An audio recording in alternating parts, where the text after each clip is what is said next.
So when we read the book, we thought that a lot of these linguistic styles could be avoided or at least dealt with better if, as managers, you kind of set up an environment where there's clear expectations. So we kind of thought there was these conflicting views that really caused some of these linguistic styles.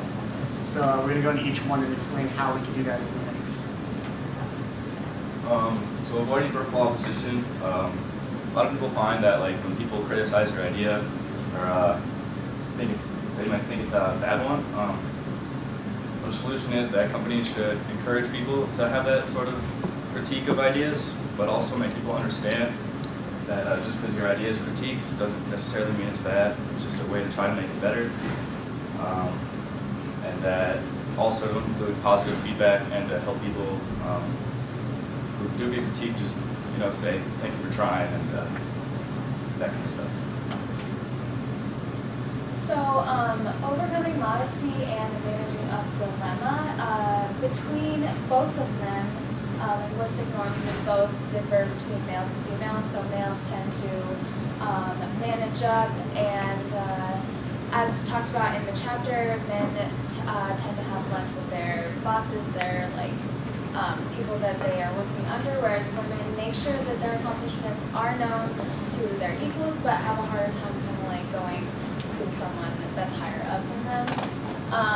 So as a way to kind of solve this issue, it would just be important to normalize those expectations and make sure that women are doing the same thing that men are doing, and that it's not looked at as like an improper way for a woman to act in the workplace or for a man to work or act in the workplace. So I thought to create an environment without indirectness. Well, first issues with that would be obviously uncertainty, and then possibly you can appear weak as a manager if you're being indirect, and then also create second guessing among your employees because they don't really know what you're talking about. And so I thought if you create an environment with open-mindedness, so your employees kind of can see your perspective, or at least they're expected to be able to see the whole issue, and then honesty too, so you eliminate the kind of white lies or just saying things that flatter people. So if you just kind of eliminate that and just make sure everything's honest. And then if you just create that expectation of directness, so as they're getting hired, you say, if you work here, we will be direct with you in our command. It's as simple as that, and they can expect that. Giving feedback is pretty important as a manager. The example Tan used in the article was how an employee wrote up a report and the manager didn't think it was satisfactory, so when telling him about it, she started with the strengths of the report and she ended with the weaknesses. And the employee didn't really get it because she started with the strengths and not the weaknesses, so we ended up not changing it that much. So ideally, the manager would just be straight up, just clear and concise when giving feedback. It's good that she started with the strengths because she wanted to be nice to the employee, not embarrass him, but it's really important that you're clear and concise. So sharing credit as a manager and as an employee in general is super important. Like I mentioned earlier, though, there is a difference between how males share credit and how females share credit. Females tend to use the pronoun we and it more inclusive words like that, whereas males tend to use I. So just again, like I had mentioned earlier, just like general expectations, like normalizing sharing credit versus assuming all the credit to yourself. This can become problematic when claiming credit is seen as being too boastful. And then if credit is not given to those who deserve it, there's kind of hesitation to offer your good ideas in the future. So just giving credit where credit is due is super important.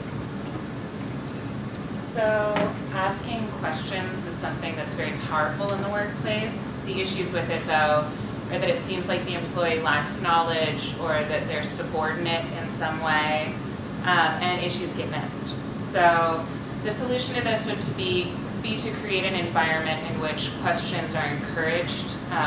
There's a an air of inquisitiveness in the entire company, and that employees who raise good questions get rewarded in one way or another. And then the last one I think is the hardest one, it's apologizing. It's just tough. Some people apologize as a tick. Make sure that apologies are only necessary when someone really has an issue, and otherwise just let it go. So that's about it. Thanks, guys.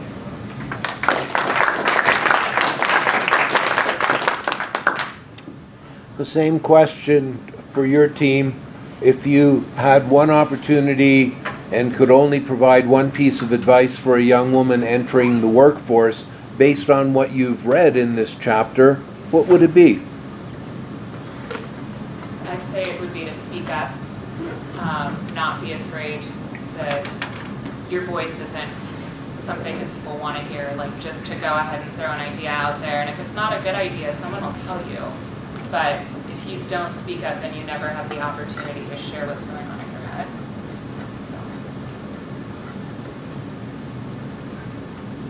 So the flip side of that question, if you had one opportunity for a young man to tell him what you think he should do entering the workforce based on what you've read on this chapter, what would you recommend to him? I would say don't focus on being right so much. I would say focus on just learning. I think guys can go in an entry-level position and just assume like, oh, I have a degree, I have a job, and kind of hot shit. So just realize that you're here to learn. Just warm shit. Yeah, just look for it. And I also want to throw in to maybe remind them that they're a team player, that if you're working for a company, everybody's on your team, and so you want to collaborate with them as opposed to be in opposition. Cool. Anybody want to add anything? Comments or thoughts? Well done.